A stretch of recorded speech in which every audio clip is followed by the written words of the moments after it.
How's it going, everybody? Question came to me today via an email, and it was apparently I made a comment in a video a long time ago, and I don't remember making the comment, and it's not even a video that's available anymore.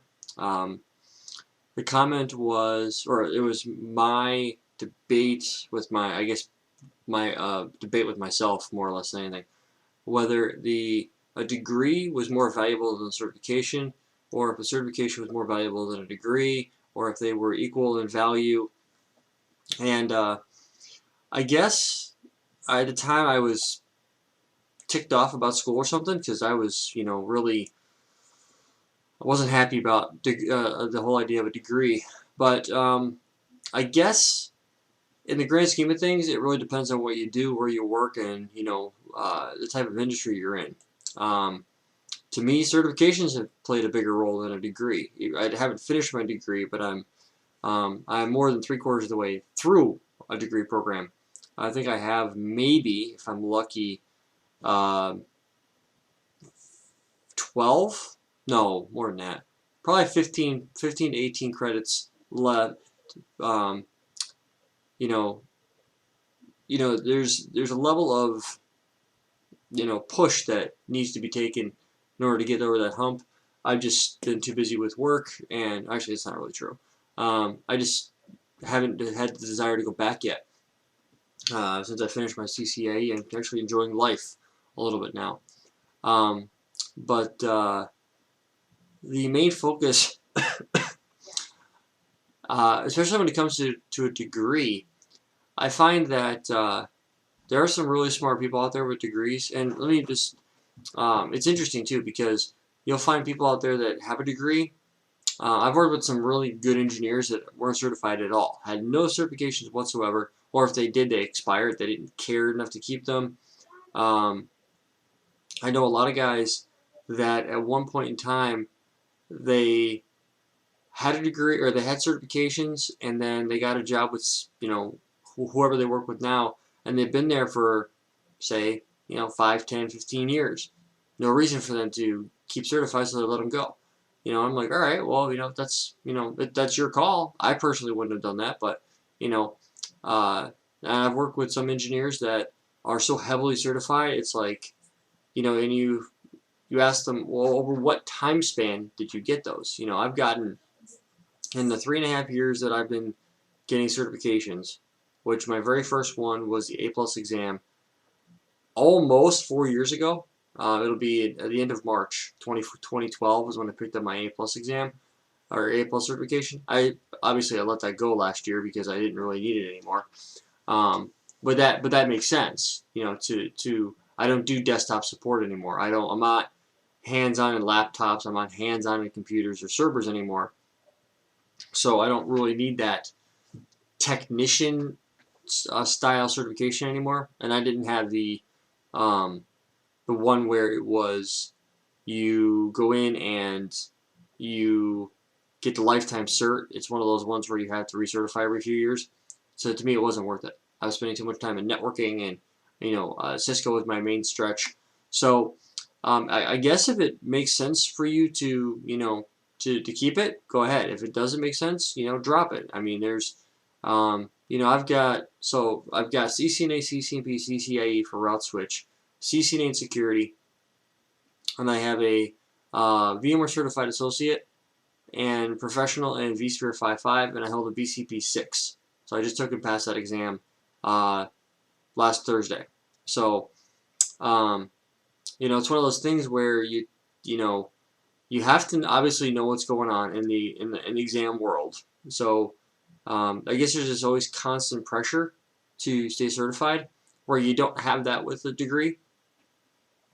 But the one drawback that I can say is a for certain with a degree program, or when you have a degree, and this is focused on the degree itself. The degree doesn't expire, right? There's no expiration date on your degree. Once you have it and you graduated, everything is good.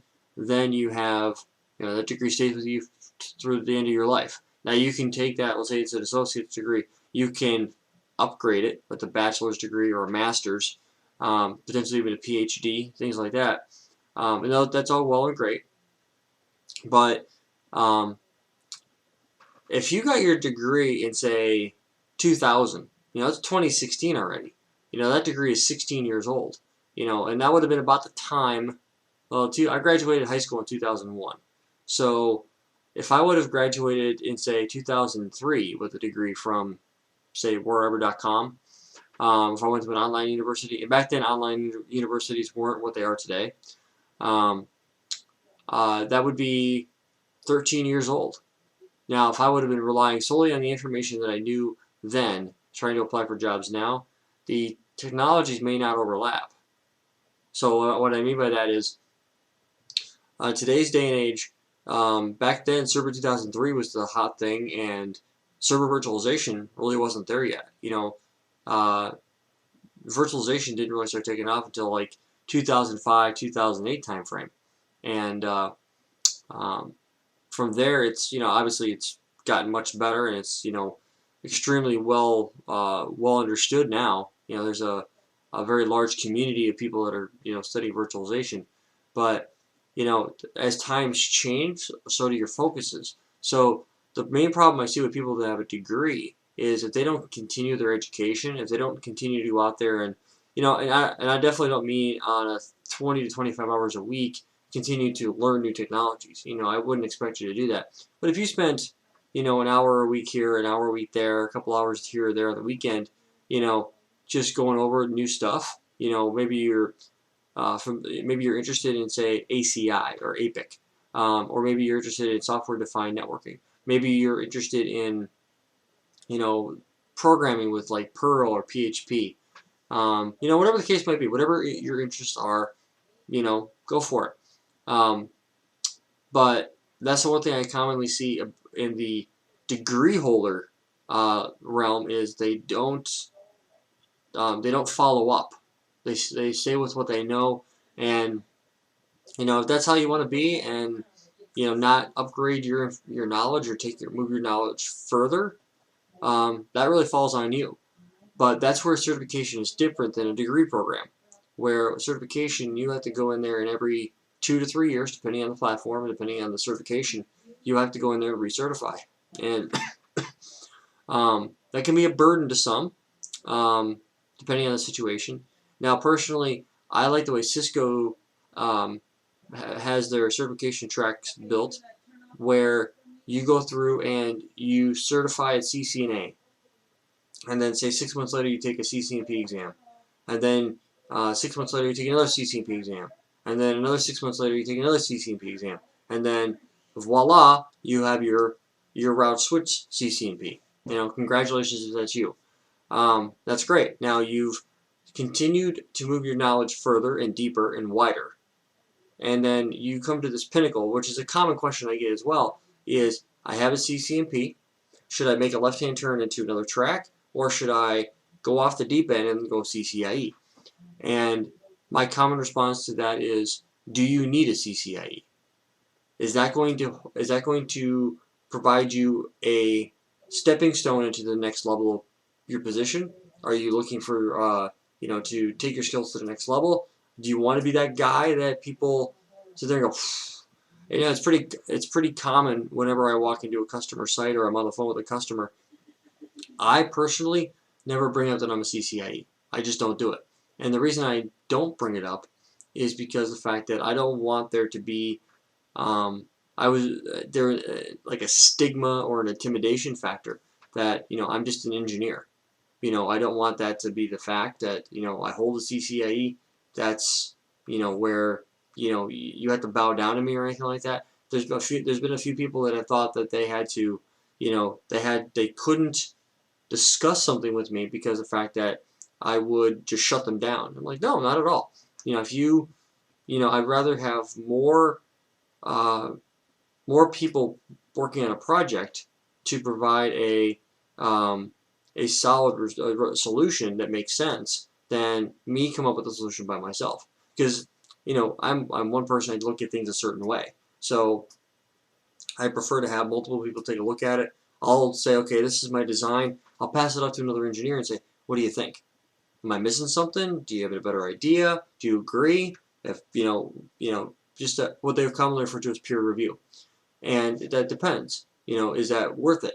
So, is a certification really worth it? Yeah, it may be. I personally hold them to a higher regard than I do a degree program.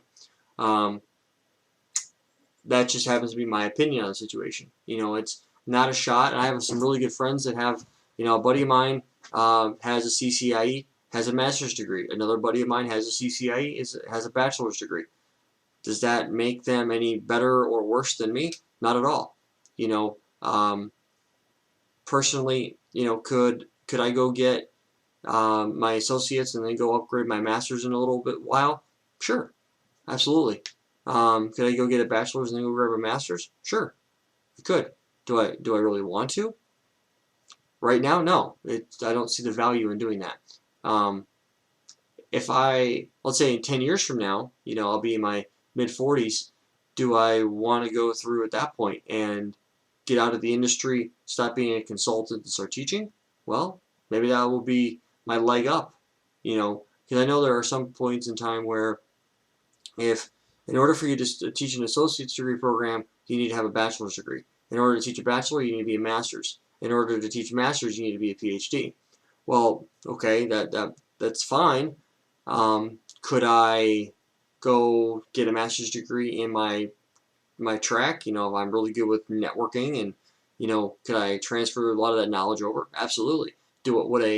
I'd have to find a school that would give me credits towards my technical expertise and my work experience, because obviously I wouldn't go in there fresh and spend 2 or 3 years going over something that I already have gone through and validated myself. There's a reason why I have that thing up there. That's a big deal in my industry. And that's one of the things, like the IT industry, certifications are huge. Where if you're in the education realm, or in the finance realm, typically a certification doesn't carry the weight. Um, like if you're an accountant, a CPA is definitely going to be good. But it's going to be obviously um, industry specific, but it really depends. I mean, there's pros and cons to each one of them, and I'm in the IT industry where I sit. A certification in a CCIE, a VCP, they carry weight. Where if I didn't have any certifications at all, but I had say 10 years of experience, that would obviously carry some weight in maybe a hiring decision or what have you. But the partner that I work for there's an incentive for them to go out and hire certified engineers like myself to employ them, pay them a decent salary, and utilize their technical expertise.